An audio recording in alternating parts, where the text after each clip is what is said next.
Hello, मैं विनय मिश्रा। आज हम अपने इस नए वीडियो में पढ़ेंगे एक्जिलरी वर्ब के बारे में।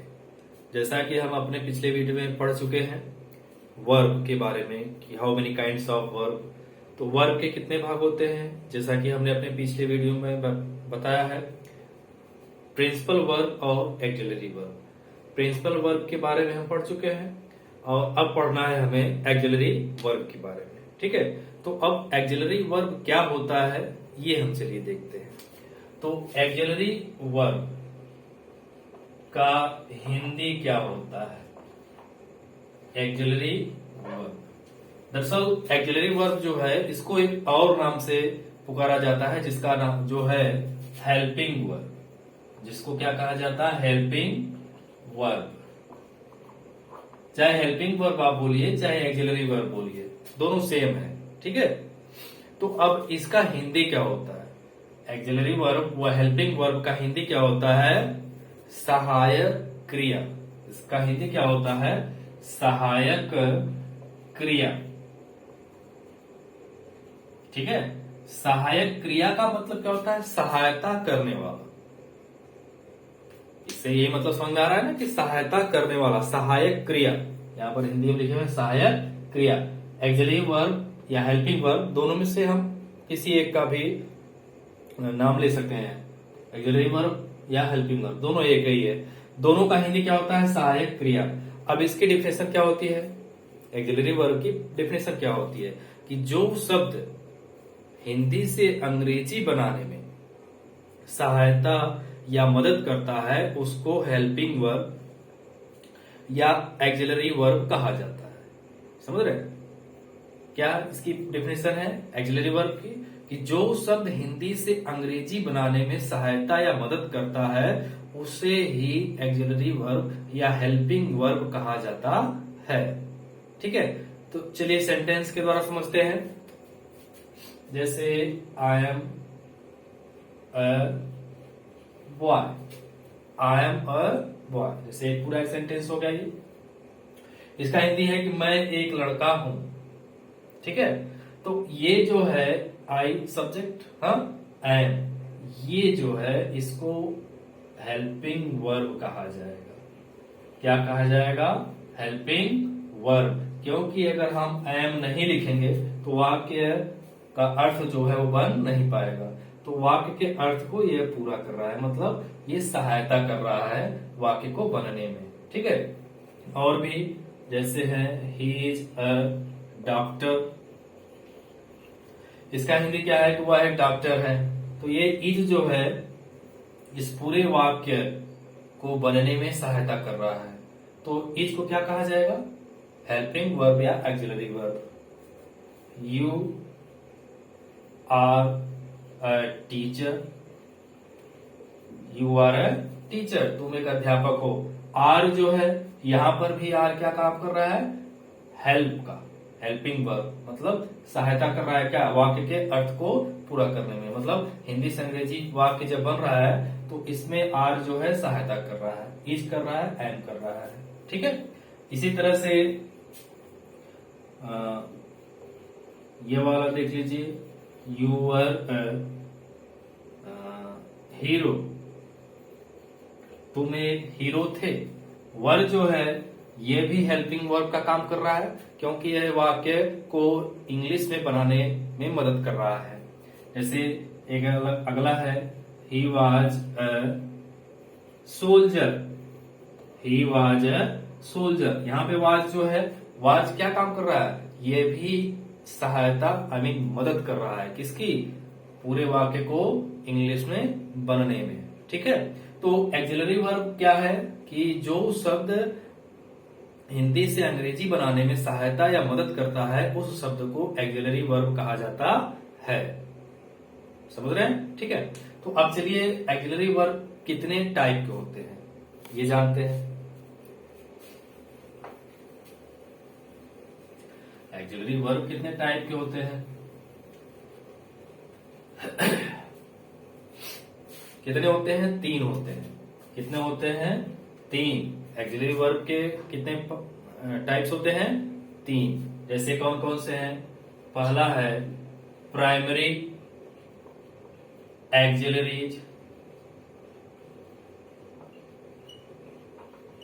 प्राइमरी एक्सिलरीज, ठीक है। दूसरा है मॉडल एक्सिलरीज, और तीसरा है मार्जिकल एक्सिलरीज। क्या है? मार्जिकल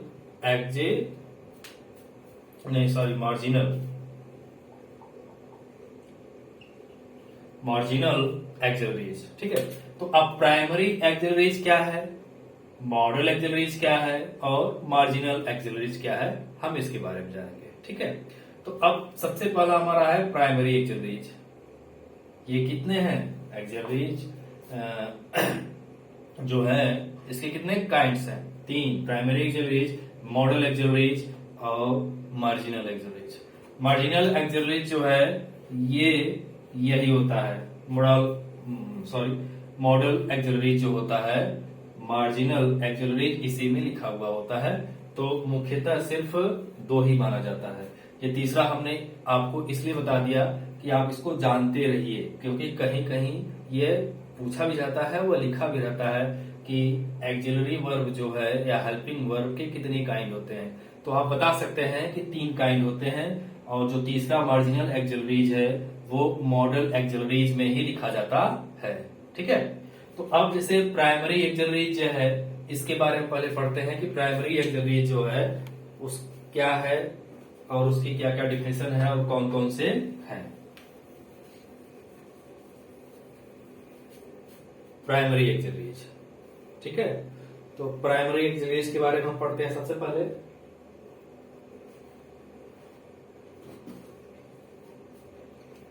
प्राइमरी एक्सिलरीज जो है ये कितने प्रकार के होते हैं? प्राइमरी एक्सिलरीज जो है ये कितने प्रकार या किसके कितने भाग होते हैं, हम सबसे पहले ये जानेंगे। तो प्राइमरी एक्सिलरीज के 3 भाग होते हैं। प्राइमरी एक्सिलरीज के कितने भाग होते हैं? 3 भाग होते हैं। और वो कौन कौन से होते हैं, चलिए देखिए।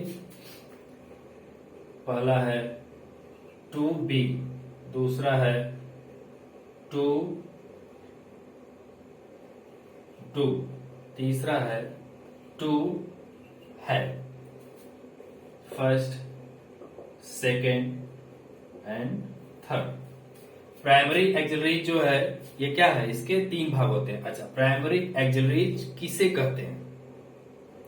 प्राइमरी एक्सिलरीज जो है फुल वर्ब में भी प्रयोग की जाती है, फुल वर्ब की तरह, मतलब मुख्य क्रिया की तरह। प्राइमरी एक्सिलरीज का जो प्रयोग है ये मुख्य क्रिया की तरह भी प्रयोग किया जाता है और हेल्पिंग वर्ब की तरह भी यह प्रयोग किया जाता है।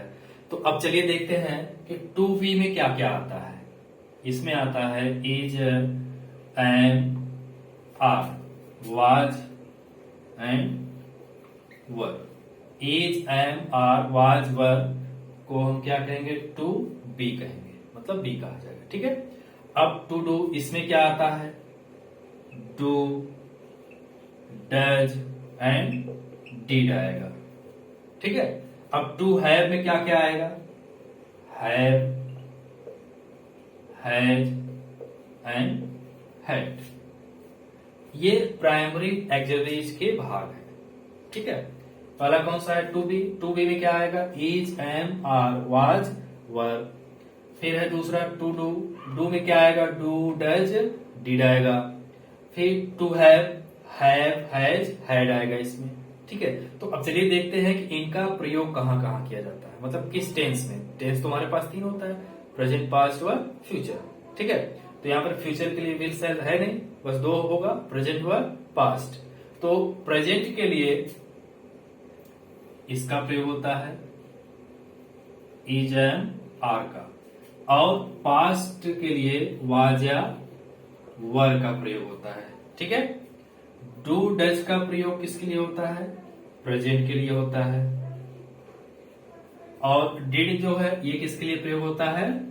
पास्ट के लिए होता है, ठीक है। हैव और हैज जो है ये प्रेजेंट के लिए प्रयोग होता है, हैड जो है ये पास्ट के लिए प्रयोग होता है। ठीक है, तो ये प्राइमरी एक्सिलरीज है। जैसा कि आप देखिए थोड़ा सा, इज, एम, आर का प्रयोग सामान्य तरह से हिंदी से अंग्रेजी बनाने के लिए किया जाता है, लेकिन इनका प्रयोग कॉन्टिन्यूअस में भी किया जाता है, होता है ना। वाज, वर का भी वही है कि सामान्य तरह से हिंदी से अंग्रेजी बनाने के लिए किया जाता है और उसका भी प्रयोग कॉन्टिन्यूअस में होता है। दूसरा है do, do, does, did. Do, does जो है प्रेजेंट इंडेफिनिट टेंस में प्रयोग किया जाता है और डिड जो है इसका सेकंड फॉर्म ये पास्ट इंडेफिनिट टेंस में प्रयोग किया जाता है। ठीक है, हैव जो है प्रेजेंट परफेक्ट टेंस में प्रयोग किया जाता है और हैड जो है ये पास्ट परफेक्ट टेंस में भी प्रयोग किया जाता है। उसके आगे कुछ और भी शब्द को ऐड करके सेंटेंस को बनाया जाता है जो अलग टेंस में प्रयोग किया जाता है। ठीक है, तो ये है हमारा प्राइमरी एक्सिलरीज, जो to be, to do, to have, तीन भागों में इसको बांटा गया है। किसको? प्राइमरी एक्सिलरीज को। ठीक है, थोड़ा सेंटेंस बना के आप देखते हैं कि किस तरह से सेंटेंस बनता है।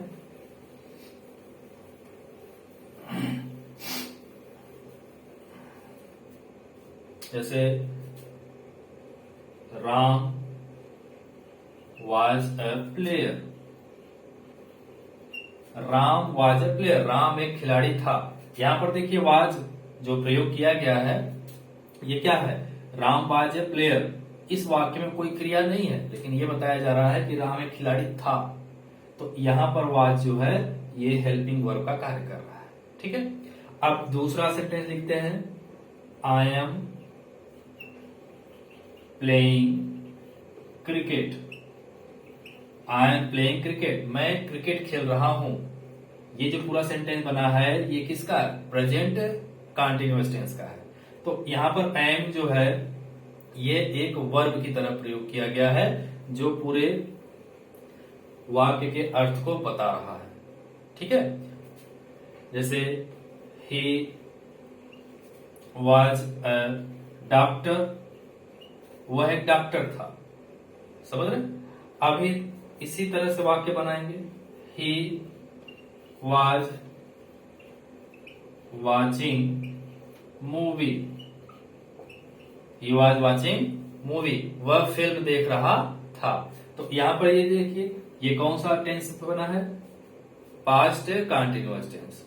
तो इनका जो प्रयोग है मतलब प्राइमरी एक्सिलरीज का अलग अलग टेंसों में किया जाता है। ठीक है, जैसे और कुछ एग्जाम्पल देख लीजिए। आई हैव गॉन, मैं जा चुका हूं। आई हैव गॉन, यहां पर जो ये हैव है ये क्या है? ये वर्ब की तरह प्रयोग किया गया है। किसकी तरह?